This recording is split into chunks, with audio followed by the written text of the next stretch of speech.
Assalamualaikum warahmatullahi wabarakatuh. Selamat bertemu kembali dalam proses pembelajaran kali ini.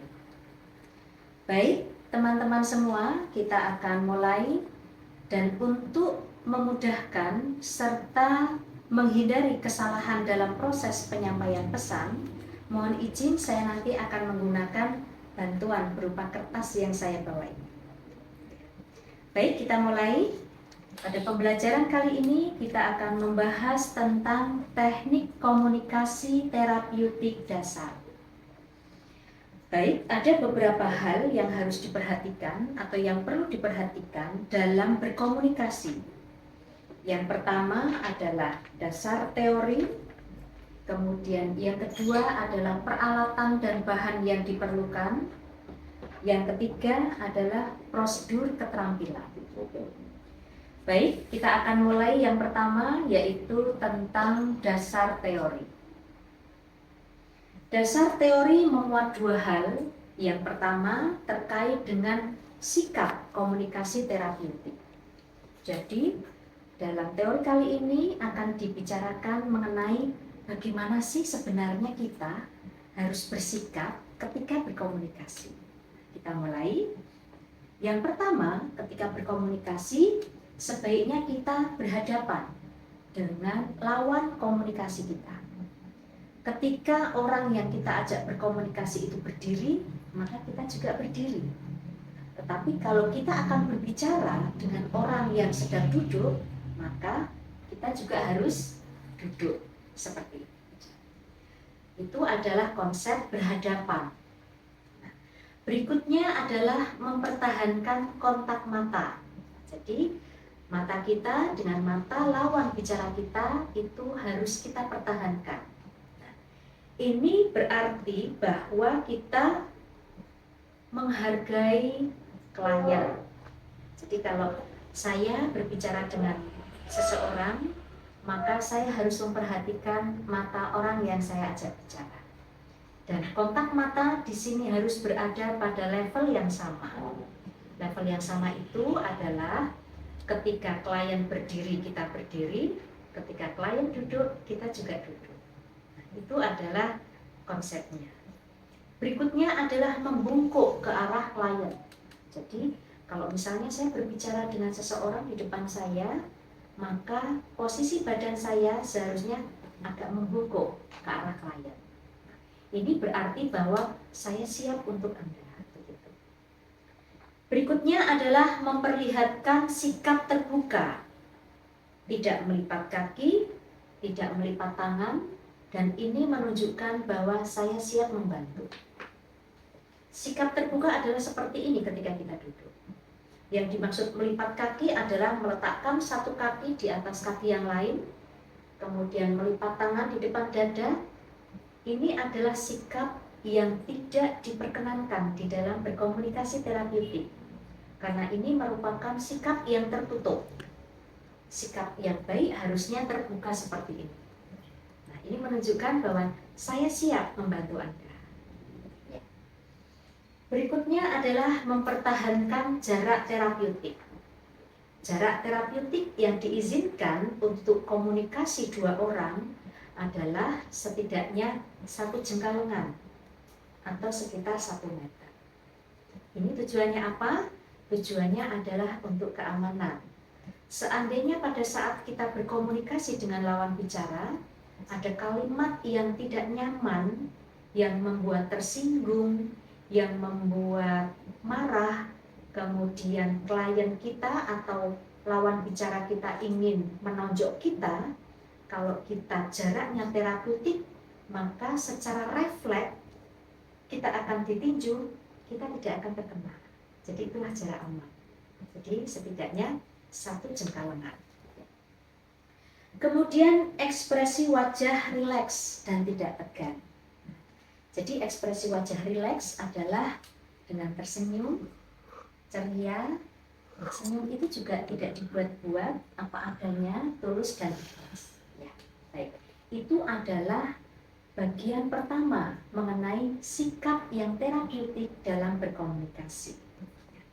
Baik teman-teman, selanjutnya bagian yang kedua adalah dimensi respon. Bagaimana di dalam berkomunikasi yang terapeutik itu? Yang pertama, kesejatian itu harus dipenuhi dalam komunikasi. Kesejatian itu adalah pengiriman pesan atau yang kita komunikasikan itu hendaknya bisa menggambarkan tentang diri kita, meliputi pikiran dan perasaan yang sama. Jadi ketika kita sedang menyampaikan bahwa saya ini sedang gembira, maka ekspresi kita juga mengekspresikan gembira, kemudian perasaan kita juga gembira. Nah, perasaan itu akan terlihat lewat pandangan mata. Nah, seperti itu. Itu yang disebut dengan kesejatian. Kalau kita sedang mengekspresikan rasa tidak suka, maka itu akan terlihat di wajah, seperti itu. Lalu yang berikutnya adalah empati. Empati adalah kemampuan menempatkan diri pada posisi atau kondisi orang lain. Empati ini terdiri dari komunikasi verbal dan non-verbal.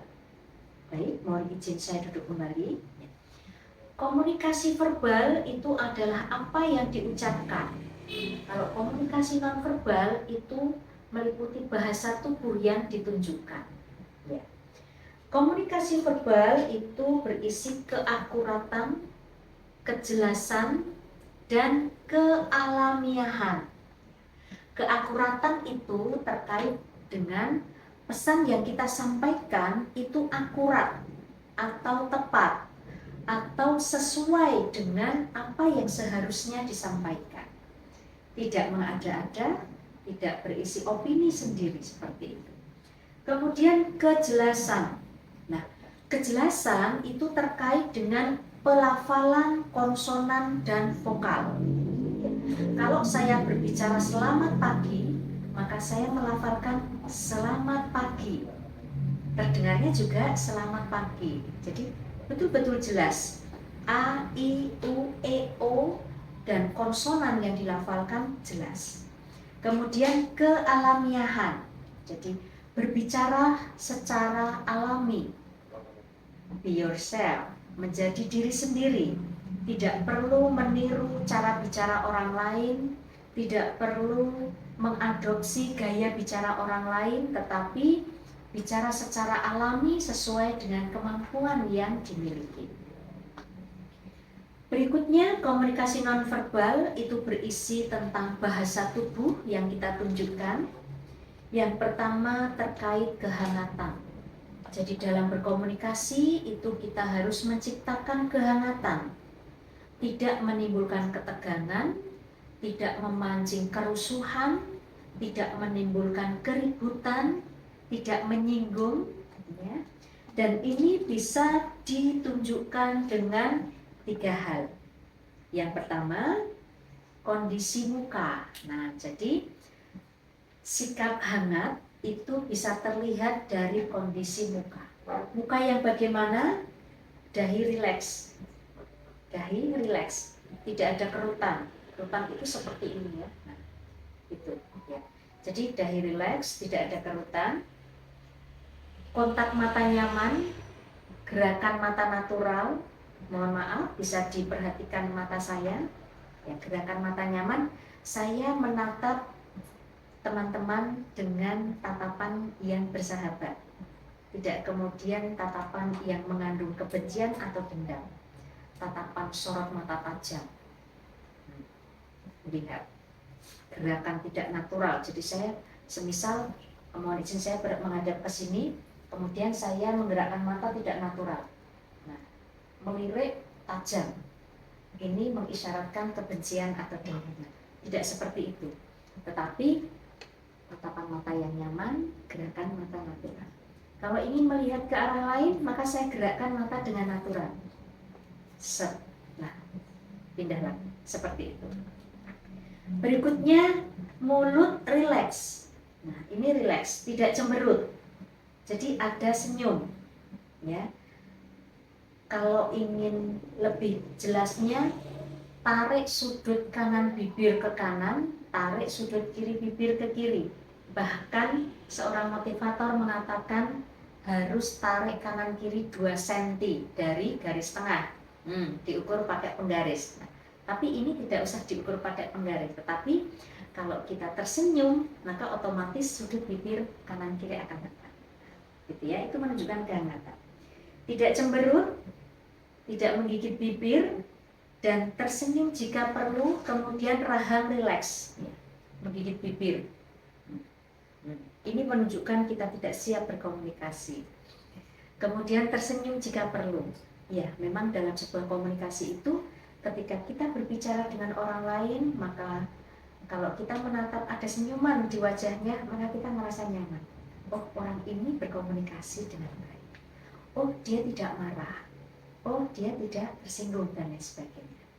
Kemudian rahang rileks. Nah, rahang ini yang di sebelah sini. Ketika rileks, maka rahang ini posisinya nyaman dilihat.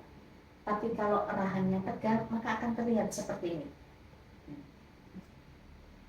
Tangannya mengeras. Nah, ini juga merupakan salah satu ekspresi wajah yang menunjukkan kehangatan. Ketika rahang mengeras, maka itu menandakan bahwa dia tidak sedang berbicara dengan nyaman. Berikutnya, ekspresi tampak rileks, tidak ada ketakutan, dan menunjukkan adanya perhatian dan ketertarikan. Itu dalam berkomunikasi secara nonverbal yang menunjukkan kehangatan. Berikutnya yaitu kondisi tubuh atau postur sikap. Tubuh berhadapan paralel dengan lawan bicara, kemudian kepala duduk atau berdiri dengan tinggi yang sama, menganggukkan kepala jika perlu. Jadi seperti yang tadi di awal saya sampaikan, ketika lawan bicara duduk, maka kita duduk. Ketika lawan bicara berdiri, kita juga berdiri. Posisi kepala levelnya sama, maksudnya seperti itu. Tentu saja hal ini harus dibedakan dengan komunikasi massa atau komunikasi dengan kelompok besar. Ketika kita berkomunikasi dengan kelompok besar, maka audiens itu duduk, kita berdiri. Atau duduknya bisa diatur, duduk melingkar letter U, lalu kita berdiri di tengah, berjalan ke depan, kemudian ke kiri, kemudian ke samping. Nah, itu diatur menyesuaikan dengan posisi audiens. Kemudian bahu mudah digerakkan, tidak tegang. Ya, jadi ini adalah bahu yang rileks. Artinya ketika saya berbicara, saya mau melihat ke arah kiri, maka saya gerakkan ke arah kiri. Saya mau melihat ke arah kanan, saya gerakkan ke arah kanan. Jadi tidak ada ketegangan. Berikutnya adalah lengan mudah digerakkan, tidak memegang kursi atau tembok. Nah, ini akan saya contohkan. Tangan tidak menegang, tidak menggenggam.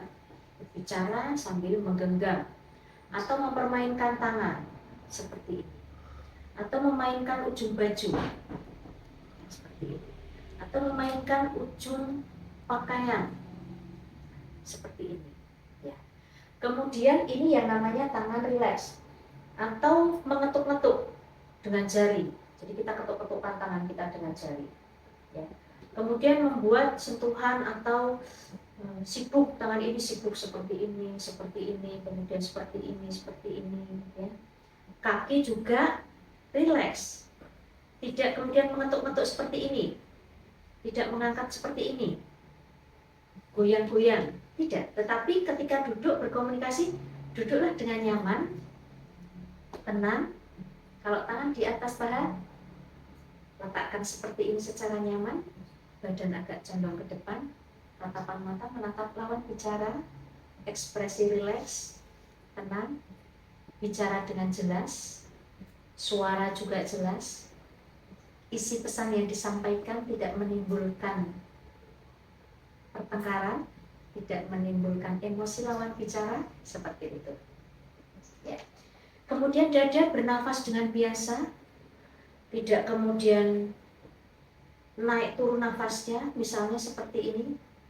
Kita mau berbicara dengan seseorang, tapi kita baru saja selesai naik tangga. Nah, Sebelum bicara, tenangkan dulu, atur nafas. Sehingga ketika bicara tidak kemudian tidak seperti itu. Ya. Jadi intinya begitu. Kemudian kaki nyaman. Tadi saya contohkan bahwa ada kaki yang seperti ini. Selain seperti ini mengganggu komunikasi, kaki menyilang, ya, kemudian menendang, satu di sana, satu di sini, satu di sini. Nah, ini bukan sikap yang baik dalam berkomunikasi, tetapi sikap yang baik. Berikutnya ada beberapa hal yang bisa merusak kehangatan. Yang pertama adalah melihat ke sekeliling pada saat berkomunikasi dengan orang lain. Misalnya seperti ini, saya sedang berbicara dengan teman-teman. Teman-teman pasti memperhatikan saya, tetapi secara tiba-tiba saya melihat ke sana atau ke sini, atau saya melihat ke arah lain, yang itu saya tidak menginformasikan terlebih dahulu. Kalau misalnya saya mau bicara, saya sedang berbicara dengan teman-teman, kemudian saya ingin mengambil kertas saya akan menyampaikan, mohon izin saya ambil kertas. Seperti itu. Atau kalau kita mau menengok ke arah yang berlainan, saya akan mengatakan, mohon izin saya melihat ke arah samping karena ada sesuatu yang harus saya lihat. Seperti itu. Jadi itu yang merusak kehangatan, melihat ke sekeliling secara tiba-tiba ketika kita berbicara dengan orang. Berikutnya yang merusak kehangatan adalah mengetuk dengan jari, mempermainkan jari kita. Atau kita memegang pena, kemudian kita mempermainkan pena di sini. Itu merusak kehangatan karena akan mengganggu konsentrasi lawan bicara. Kemudian mundur tiba-tiba tanpa menginformasikan apa yang terjadi. Misal, aduh saya kaget. Nah, itu boleh. Tetapi kalau tiba-tiba tidak ada sesuatu yang menghalanginya berbicara dengan baik, maka itu bisa merusak kehangatan. Berikutnya, berkomunikasi yang tidak efektif dan tidak terapeutik adalah tidak tersenyum selama berkomunikasi. Coba teman-teman membayangkan atau memikirkan ketika berbicara atau diajak bicara, orang yang ngajak bicara itu ramu itu nggak pernah tersenyum, rasanya nggak nyaman ya. Nah, gitu ya. Oke. Berikutnya hambatan dalam menunjukkan kehangatan adalah terburu-buru, kemudian emosi berlebihan, shock atau terkejut. Jadi beberapa hal itu merusak kehangatan dalam berkomunikasi. Karena komunikasi yang hangat itu akan membawa kita pada kondisi komunikasi yang sangat terapeutik. Ya. Terburu-buru misal, oh saya akan segera ada kegiatan, maka saya bicara terlalu cepat tanpa memperhatikan beberapa hal tadi dari segi verbal, non-verbal, postur tubuh, kondisi atau sikap tidak diperhatikan sehingga itu akan tidak terapeutik. Lalu emosi yang berlebihan, emosi itu ada marah, ada kesal, ada jengkel, ada sedih, ada kecewa, ada senang, ada jijik, ya. Itu emosi. Nah, itu semuanya dirasakan secara berlebihan sehingga akan mempengaruhi komunikasi itu berjalan dengan terapeutik. Ya. Kemudian dalam berkomunikasi juga harus menunjukkan respect atau hormat. Bagaimana untuk menunjukkan bahwa kita respect terhadap lawan bicara? Satu, melihat ke arah klien. Seperti saat ini saya selalu melihat kepada teman-teman. Yang kedua, memberikan perhatian yang tidak terbagi. Jadi ketika saya berbicara dengan teman-teman, tetapi saya sambil melihat ke arah handphone saya sibuk membalas pesan tanpa permisi, nah itu tidak diperkenankan, kecuali ketika saat ini saya berbicara dengan teman-teman. Kemudian handphone saya berbunyi beberapa kali dan saya harus segera mengangkat, maka saya akan menyampaikan, mohon maaf teman-teman, mohon izin untuk mengangkat telepon terlebih dahulu. 5 menit. Saya ambil telepon saya angkat, saya bicara. Nah itu boleh, tapi itu pun dalam kondisi yang memang betul-betul terdesak atau mendesak.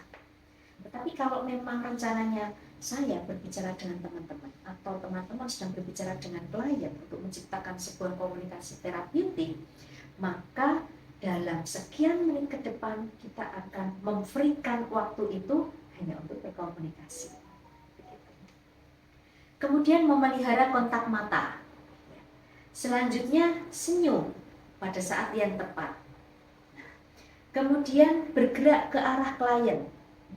Jadi kalau tadi teman-teman melihat saya terkadang duduk, terkadang berdiri, terkadang maju. Nah, ini maksudnya saya ingin mendekati teman-teman, ingin bergerak ke arah teman-teman untuk menunjukkan respect atau hormat. Kemudian menentukan sapaan yang disukai. Misalnya saya berbicara dengan seorang pemuda bernama Andi Yanuar. Di awal saya pasti akan berkenalan dulu. Saya akan menanyakan nama lengkapnya dan menanyakan nama panggilan kesukaan. Seperti itu. Kemudian menjabat tangan atau memberikan sentuhan yang lembut. Jabat tangan. Tapi ini perlu diperhatikan juga. Ketika kita berkomunikasi dengan klien dan klien itu lawan jenis serta yang bersangkutan tidak menyukai atau tidak menginginkan berjabat tangan, maka tidak perlu kita paksa. Ketika kita akan berjabat tangan, mengulurkan tangan kita, kemudian yang kita ajak berjabat tangan langsung melipat tangan di depan dada, nah tidak masalah. Dan itu tidak perlu kita merasa kemudian terhina atau sebagainya, tidak masalah karena itu terkait dengan kenyamanan klien. Berikutnya memberikan reinforcement positif yang realistis. Jadi dalam berkomunikasi itu kita memberikan pujian. Itu berarti kita menghargai klien, menghargai lawan bicara. Misalnya, selamat pagi teman-teman semua. Terima kasih, Anda cerah sekali hari ini. Itu adalah pujian. Atau, alhamdulillah teman-teman bisa hadir pada pagi hari ini, tepat waktu. Itu juga reinforcement atau pujian. Itu perlu diberikan untuk mempertahankan terapeutik. Ya. Berikutnya, konkret dalam berbicara. Jadi apa yang kita sampaikan itu berupa sesuatu yang nyata, tidak mengada-ada, tidak membual, tidak berbohong, tidak menyampaikan berita yang tidak benar. Nah, itu kuncinya dalam berkomunikasi terapeutik. Baik, teman-teman, itu adalah konsep teori atau bagaimana kita melaksanakan teknik komunikasi terapeutik dasar. Kemudian yang berikutnya, yang kedua adalah peralatan dan bahan. Apa saja alat-alat dan bahan yang kita butuhkan dalam berkomunikasi? Ternyata kita tidak membutuhkan alat apapun. Kita tidak membutuhkan bahan apapun. Karena alat kita adalah diri kita sendiri. Ini adalah alat kita dalam berkomunikasi.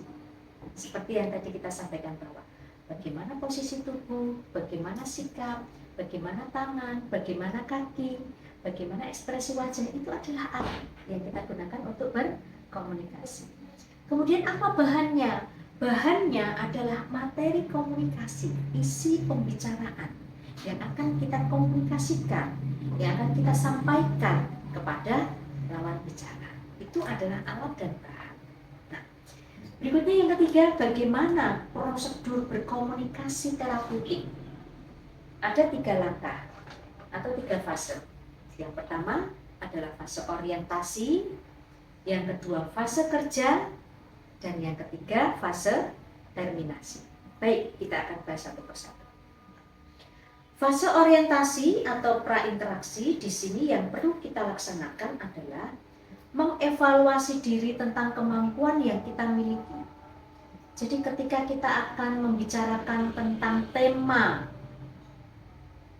sesuatu, maka kita harus menguasai sesuatu itu terlebih dahulu. Contoh, saya akan berbicara kepada teman-teman tentang bagaimana cara membuat roti. Maka saya harus paham betul membuat roti itu bagaimana, bahannya apa, caranya seperti apa, sehingga ketika saya mempraktekkan akan lancar. Itu evaluasi diri. Kemudian penetapan tahapan hubungan. Artinya ketika saya berkomunikasi dengan klien, ini akan membahas tentang apa? Oh, saya akan membahas tentang perkenalan. Oke, kita berbicara tentang perkenalan. Bagaimana itu perkenalan? Atau temanya, kita berada di fase kerja. berarti adalah inti dalam sebuah komunikasi. Saya akan menyampaikan tentang bagaimana cara membuat roti. Berarti saya harus belajar dulu bagaimana cara membuat roti. Saya memahami cara membuat roti. Pada saat saya berkomunikasi, yang saya sampaikan adalah cara membuat roti, tidak yang lain. Kemudian melihat program terapi klien. Kalau ini di institusi pelayanan kesehatan, teman-teman sebagai seorang perawat akan berkomunikasi dengan pasien. Siang hari itu akan memberikan obat injeksi misalnya, maka harus tahu program terapinya. Kemudian merencanakan tahapan interaksi. Nah, itu di fase pra-interaksi. Selanjutnya di fase interaksi atau perkenalan atau orientasi, maka yang pertama yang kita lakukan adalah memberikan salam. Selamat pagi, selamat siang, assalamualaikum, salam sejahtera, atau sapaan apapun yang sesuai dengan kondisi klien. Lalu memperkenalkan diri kita, sebutkan nama, kemudian nama panggilan kita sebutkan. Lalu menanyakan nama klien, siapa nama panjangnya. Kemudian menanyakan nama panggilan kesukaan. Selanjutnya menyampaikan tujuan interaksi.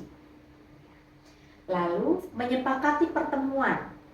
Pertemuan ini akan berlangsung berapa lama? 15 menit, 20 menit, dan lain sebagainya.